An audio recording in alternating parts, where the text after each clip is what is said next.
Joseph was a young man whose heart beat with the promises of heaven.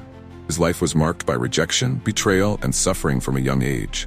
Sold into slavery by his own brothers, Joseph found himself in the hands of Potiphar, an Egyptian official. Though innocent, he was falsely accused and imprisoned. At every turn, his life seemed to crumble, but something beyond human understanding was at work. How could God turn such pain into a grand purpose? Joseph spent years in prison, with no visible hope of freedom. Promises of greatness seemed distant, almost forgotten. Yet Joseph remained faithful and upright, serving with excellence in every situation.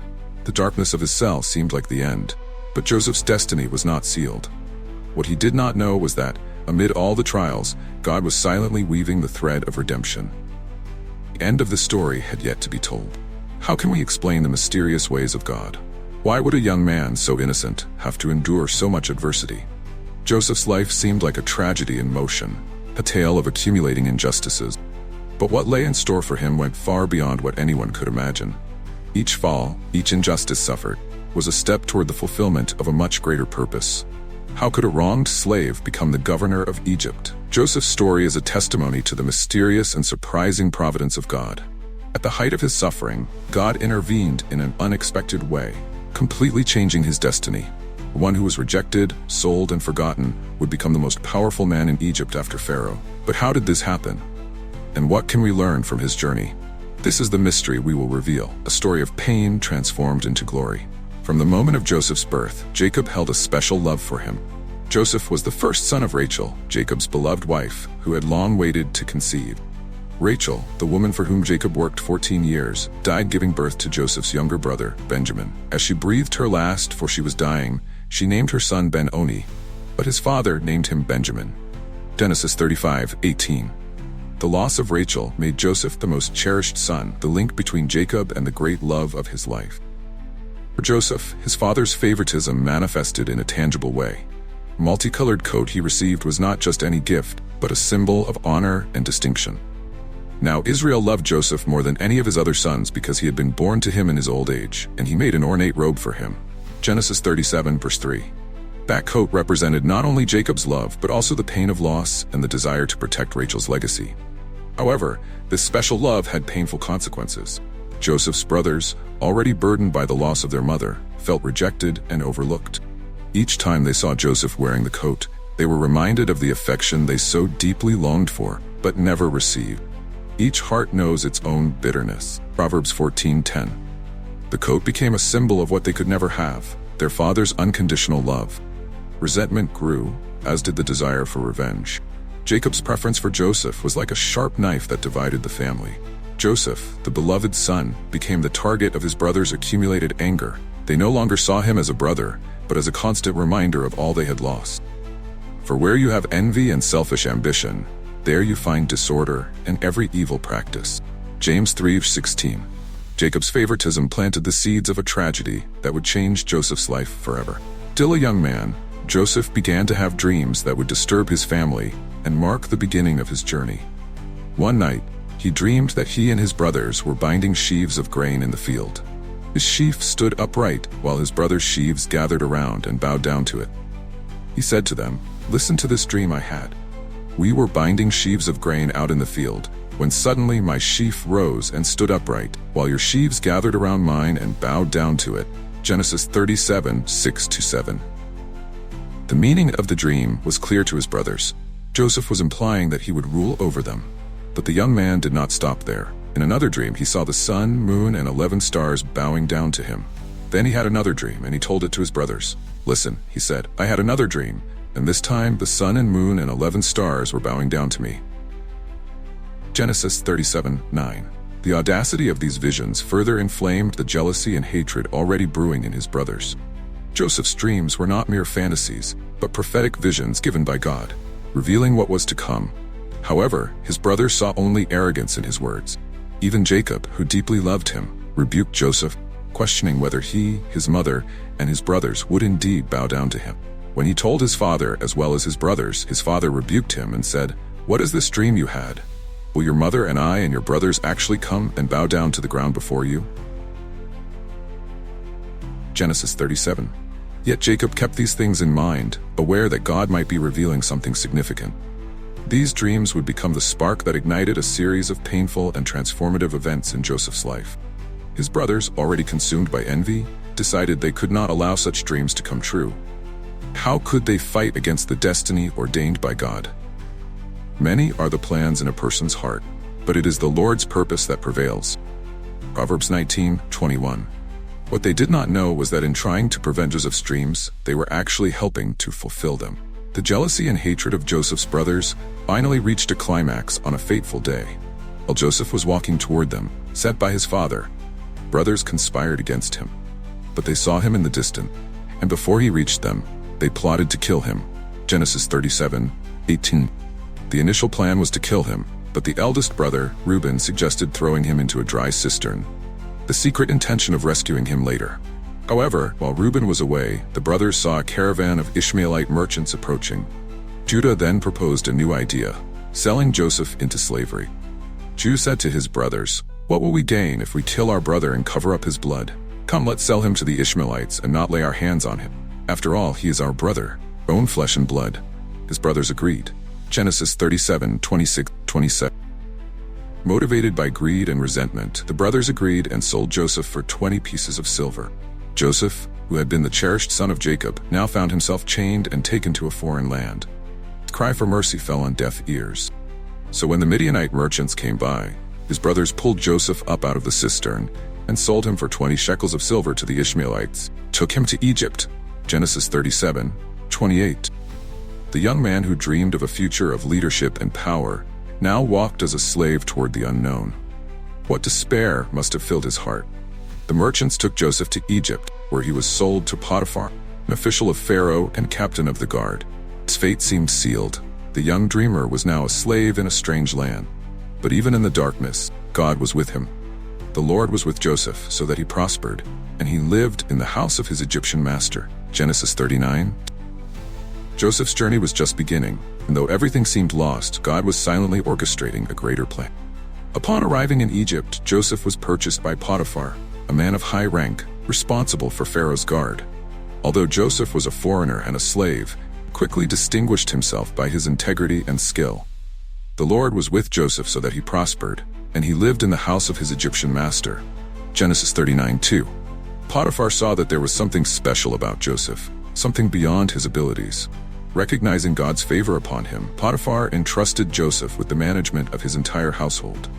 Joseph became the administrator of all of Potiphar's possessions, responsible for every detail of the house. From managing the servants, overseeing the harvests and trade, Joseph prospered in everything he did. When his master saw that the Lord was with him and that the Lord gave him success in everything he did, Genesis 39:3. Joseph's faithfulness was not just to a man, to God himself. He knew that even in foreign lands, God was by his side, guiding every step. Potiphar's trust in Joseph grew to such an extent that he did not concern himself with anything except the food he ate. Joseph, who had once been despised and sold into slavery, now governed the house of one of the most powerful men in Egypt.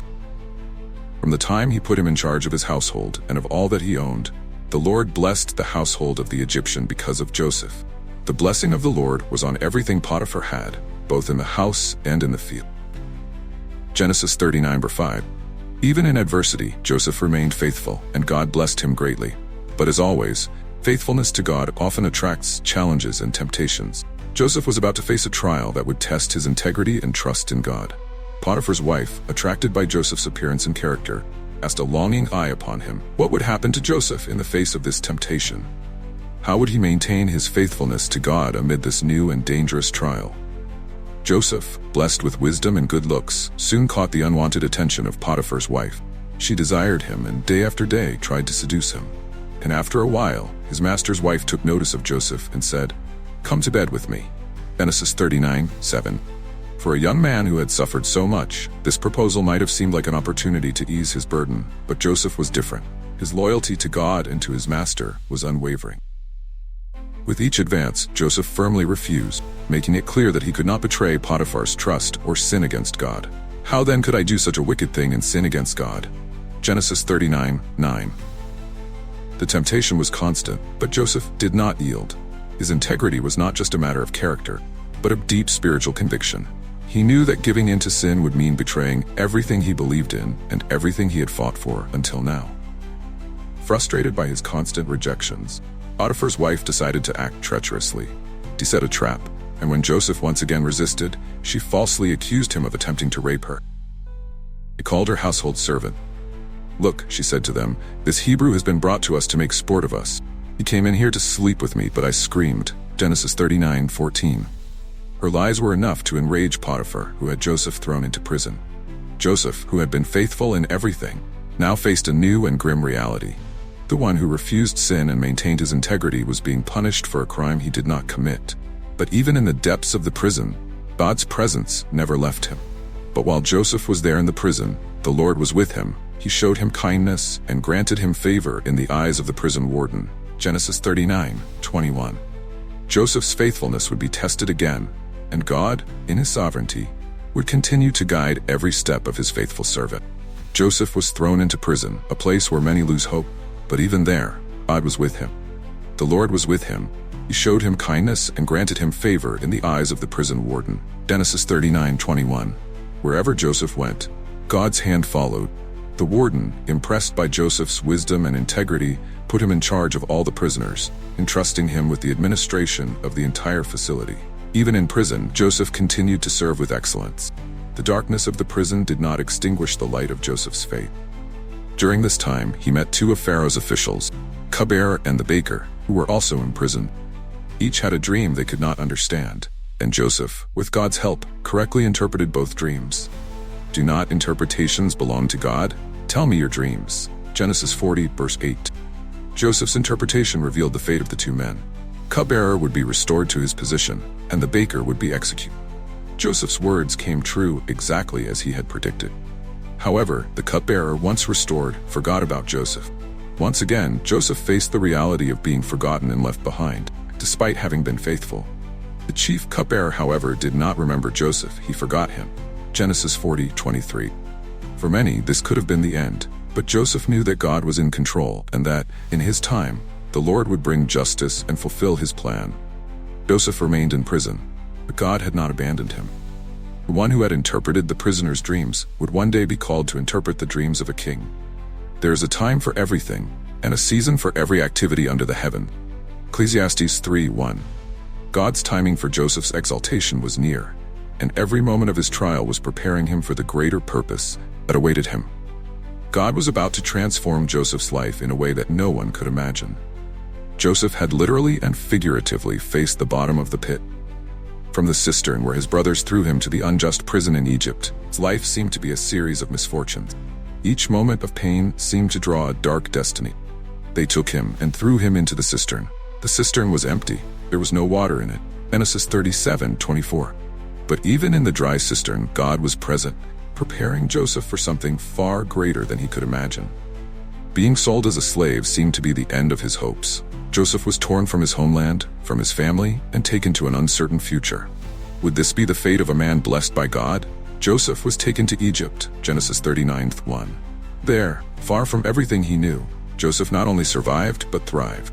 Every challenge, every injustice shaped his character and his faith. God was developing in Joseph the skills and strategies he would use to save entire nations. Prison, a place where hope often dies, became for Joseph a school of leadership and patience. Even there, his faithfulness and integrity were not compromised. But while Joseph was there in the prison, the Lord was with him. He showed him kindness and granted him favor in the eyes of the prison warden. Genesis 39, verse 21. But why did God allow him to endure so many trials? Joseph was being prepared for something that no one, not even he, could foresee. At 17, he was not ready to govern, but now, after each test, he was prepared for the divine calling. God always had a purpose for Joseph, even when everything seemed lost. The adversities he faced were not punishments, but essential steps in God's plan. For my thoughts are not your thoughts, neither are your ways my ways, declares the Lord. Isaiah 55:8. Just as Joseph gave his best at every stage, you might also wonder, why does God allow me to be in the situation I'm in? Perhaps, like Joseph, you are being prepared for something great that you cannot yet see. 2 years passed since the cupbearer was restored, and Joseph remained in prison, faithful in his trust in God. Then Pharaoh had disturbing dreams that no one could interpret. In his distress, he summoned all the magicians and wise men of Egypt, but none could decipher the mystery. It was then that the cupbearer, remembering Joseph, mentioned the young Hebrew who had interpreted his dreams in prison. Then the chief cupbearer said to Pharaoh, "Today I am reminded of my shortcomings." Genesis 41 verse 9. Joseph was quickly brought before Pharaoh. After preparing himself, he was taken to the palace, where he heard the king's dreams. Then Joseph said to Pharaoh, "The dreams of Pharaoh are one and the same. God has revealed to Pharaoh what he is about to do." Genesis 41. Joseph, with humility and clarity, explained that the two dreams foretold 7 years of abundance, followed by 7 years of severe famine across the land. Joseph not only interpreted the dreams, but also presented a solution: to store up a fifth of the harvest during the years of abundance, to ensure that Egypt could survive the coming famine. Pharaoh, impressed by Joseph's wisdom and discernment, recognized that the Spirit of God was in him. So Pharaoh asked them, "Can we find anyone like this man, one in whom is the Spirit of God?" Genesis 41:38. Realizing that Joseph's interpretation was accurate, and that the plan he proposed was the only viable solution, Pharaoh made a surprising decision. He not only accepted Joseph's counsel, but also appointed him to implement the plan, elevating him to a position of power that no one could have predicted. Joseph, who had been taken from a prison cell, now found himself in the highest position in Egypt, second only to Pharaoh. So Pharaoh said to Joseph, "I hereby put you in charge of the whole land of Egypt." Genesis 41:41. The journey of suffering and trial was beginning to make sense. God, in his sovereignty, had prepared Joseph for this moment. What once seemed like a series of tragedies was in fact God's perfect plan to save many lives. What would come next would be the fulfillment of all that Joseph had dreamed. Impressed by Joseph's wisdom and recognizing the presence of God in him, Pharaoh made an extraordinary decision. "Can we find anyone like this man, one in whom is the Spirit of God?" Genesis 41:38. Joseph, the forgotten prisoner, would now be elevated to the position of governor over all of Egypt, second only to Pharaoh. The one who had been sold as a slave and unjustly imprisoned would now become the second most powerful man in the nation. Pharaoh entrusted Joseph with the responsibility of implementing the plan to save Egypt from famine. "I hereby put you in charge of the whole land of Egypt." Genesis 41:41. Gave him a signet ring, dressed him in fine linen, and placed a gold chain around his neck. Joseph was paraded in a chariot throughout Egypt. Everyone bowed down before him. The young dreamer, once despised and humiliated, now saw God's promises being fulfilled in his life. Joseph, with humility and diligence, took on his new role. He traveled across Egypt, organizing the collection of grain during the years of abundance, preparing the nation for the impending crisis. Joseph stored up huge quantities of grain, like the sand of the sea. It was so much that he stopped keeping records because it was beyond measure. Genesis 41:49. God's plan, which had seemed so distant during the years of suffering, was now being fulfilled before Joseph's eyes and the entire nation. What seemed impossible had become reality. God turned tragedy into triumph, prison into a throne. Now Joseph was the governor of the land, the person who sold grain to all its people. Genesis 42:6. Joseph's journey reveals a profound truth. God does not forget those who remain faithful. What God had reserved for Joseph was far greater than he could have imagined. But what would happen when the brothers who betrayed him came to Egypt, seeking help? After his appointment as governor, Joseph immediately began implementing the plan he had proposed to Pharaoh. During the 7 years of abundance, he traveled throughout Egypt, supervising the collection of 1/5 of all grain production. Joseph stored up huge quantities of grain, like the sand of the sea.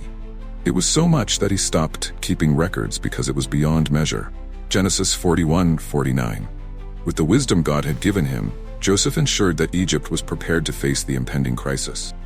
The years of plenty passed quickly, and soon famine began to spread, not only in Egypt but across the surrounding lands.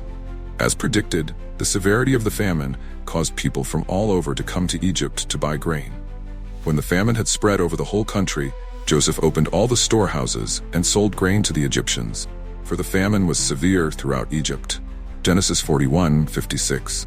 Through his diligence and obedience, Joseph became the savior of many nations. God's plan was being revealed more clearly each day. Joseph, now in a position of power and respect, saw how God had turned his trials into blessings. The one who had been sold into slavery, who had been forgotten in prison, was now the provider for all of Egypt and the surrounding nations. and all the world came to Egypt to buy grain from Joseph, because the famine was severe everywhere.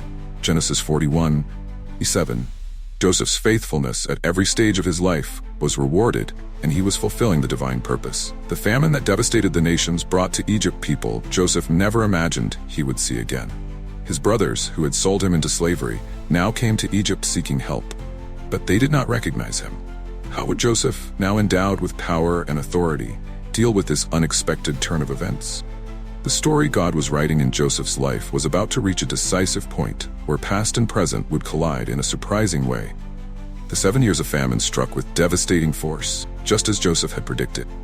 Crops failed, and the land dried up.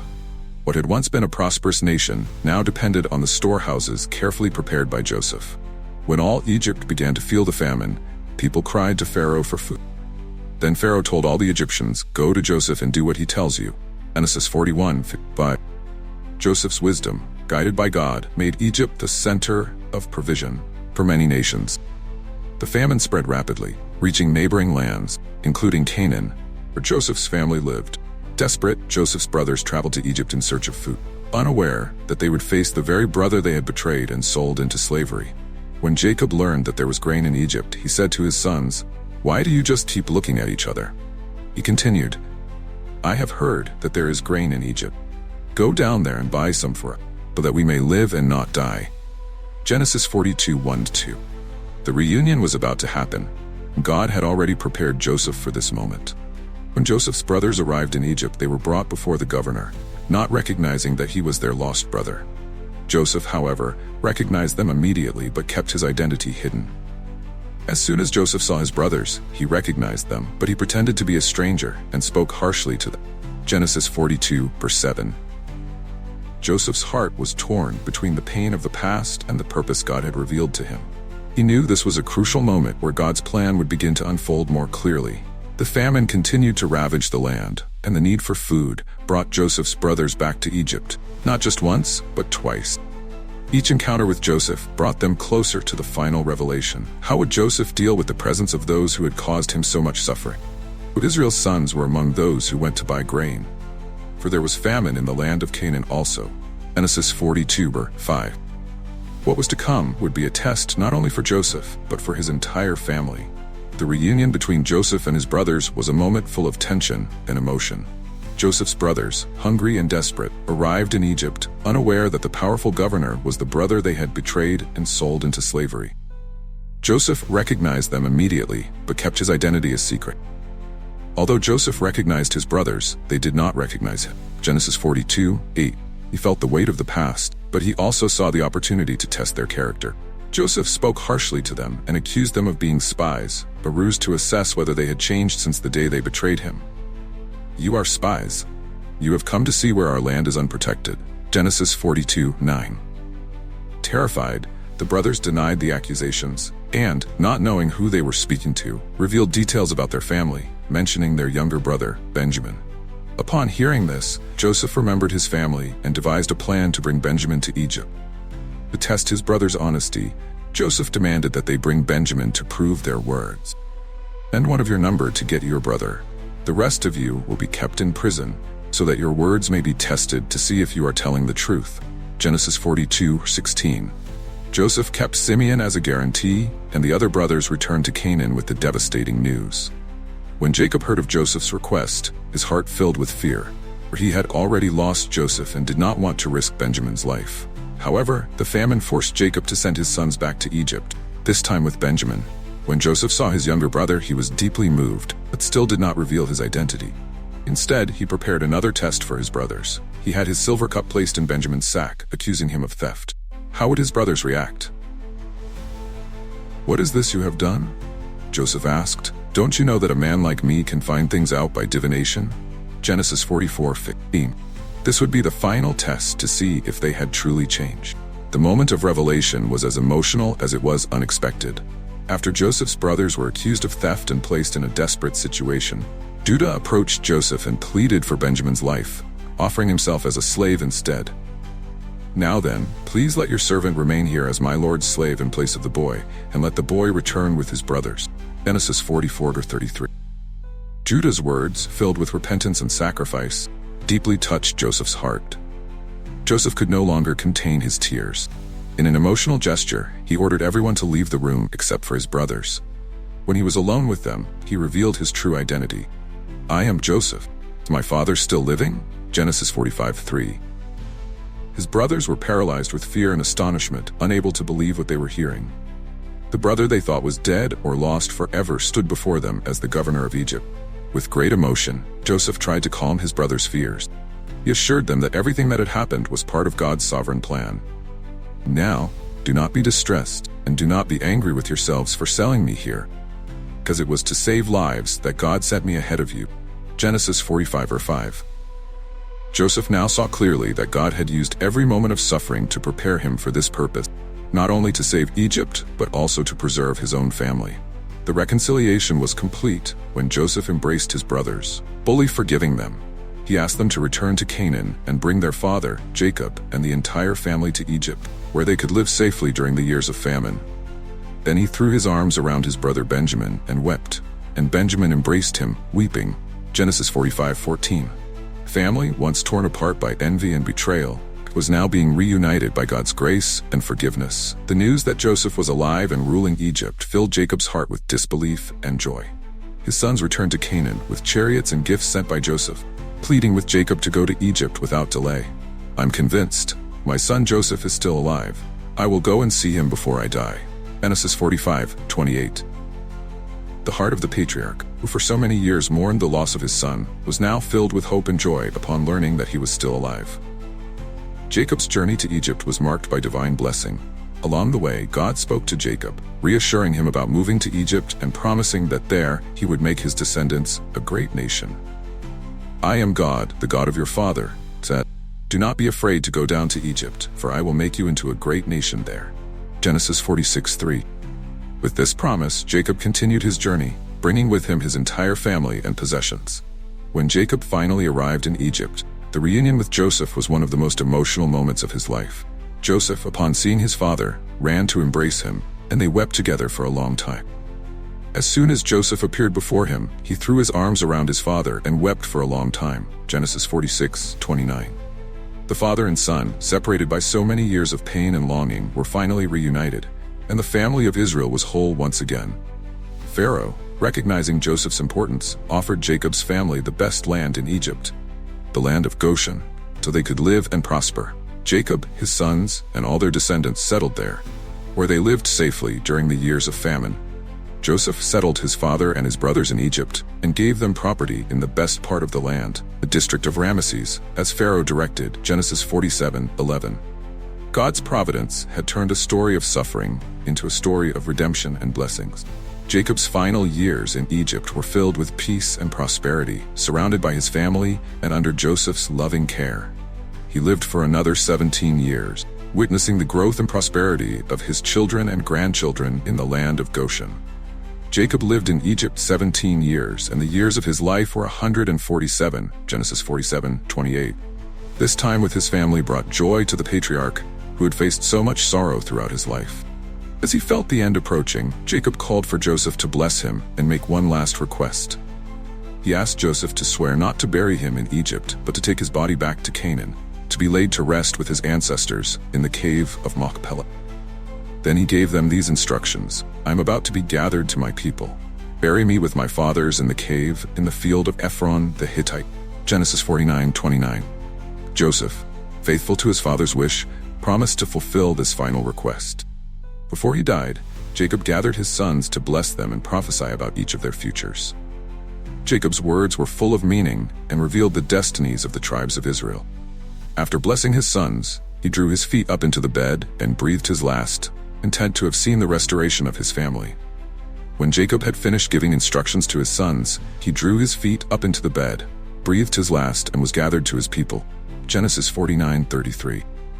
With Pharaoh's permission, Joseph organized a grand funeral procession to take Jacob's body back to Canaan. Joseph and his brothers, along with a large number of Egyptians, made the long journey to bury Jacob in the cave of Machpelah as he had desired. So Jacob's sons did as he had commanded them. Genesis 50:12.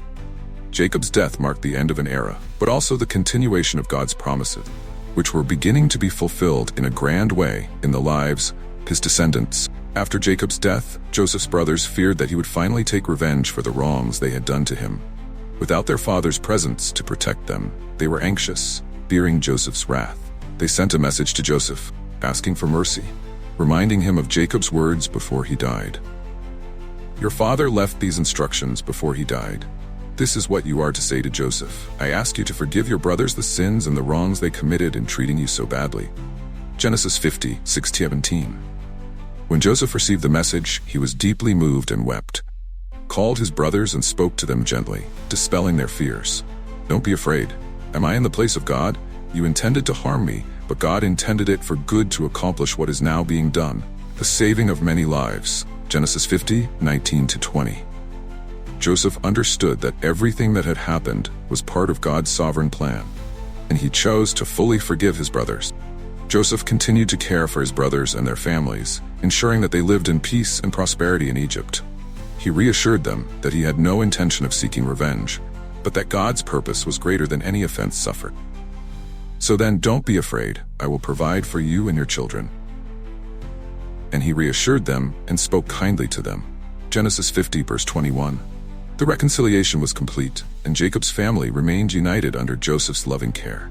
Joseph's life, marked by betrayal and suffering, was also a story of redemption and reconciliation. His journey, from slavery to the governorship of Egypt, was a testimony to God's power to turn evil into good. Joseph's trust in God never wavered, and his generous forgiveness reflected the divine grace he had experienced. And we know that in all things God works for the good of those who love him, who have been called according to his purpose. Romans 8:28. Joseph chose to see beyond the offenses and embrace God's greater purpose. The years passed, and Joseph lived to the ripe old age of 110, seeing children, grandchildren, and even great-grandchildren grow up. He was blessed with a long life, full of accomplishments, and most importantly, of reconciliation and peace. Joseph witnessed the prosperity of his family in the land of Goshen, under his leadership and God's protection. Joseph saw the third generation of Ephraim's children. Also the children of Machir son of Manasseh were placed at birth on Joseph's knees. Genesis 50:23. At the end of his life, Joseph gathered his brothers and reminded them of God's promise to bring the people of Israel out of Egypt and back to the promised land. He made them swear that when that day came, they would carry his bones back to Canaan to be buried with his ancestors. Then Joseph said to his brothers, "I am about to die, but God will surely come to your aid and take you up out of this land to the land he promised on oath to Abraham, Isaac, and Jacob." Genesis 50:24. Joseph, confident in God and the promise he had made to Abraham, Isaac, and Jacob, reaffirmed the faith that had sustained him throughout his life. He reminded his family that, though they were in Egypt, this was not their final destination. And Joseph made the Israelites swear an oath and said, "God will surely come to your aid, and then you must carry my bones up from this place." Genesis 50:25. His unwavering faith, even in his last moments, was a powerful testimony to future generations. After Joseph's death, he was embalmed and placed in a coffin in Egypt, where his remains stayed until the Exodus, when Moses led the Israelites out of Pharaoh's land. Though Joseph died at the age of 110, and after they embalmed him, he was placed in a coffin in Egypt. Genesis 50:26. Joseph's story, marked by trials and triumphs, ended with the assurance that God would fulfill his promise. Centuries later, Joseph's bones were carried to Canaan and buried in the promised land, just as he had desired.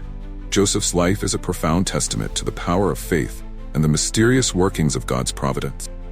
From the pit of betrayal by his brothers to the pinnacle of power in Egypt, Joseph's journey was marked by trials that would have shattered many, yet he remained steadfast. He endured slavery, false accusations, and imprisonment. But through it all, clung to his faith and integrity. Each hardship seemed to distance him from his dreams, yet each was a crucial step in God's intricate plan for his life. One of the most striking lessons from Joseph's story is that God's plans often unfold in ways that defy our understanding. What seems like a setback can be a divine setup for something greater. Joseph's unwavering faithfulness in the mundane, whether as a servant in Potiphar's house or as a prisoner, was the very foundation that prepared him for the monumental task ahead. His story teaches us that when we hold true to our values, even in the face of injustice, we position ourselves to receive the fullness of God's blessings and purpose. Another deep lesson is the transformative power of forgiveness and reconciliation.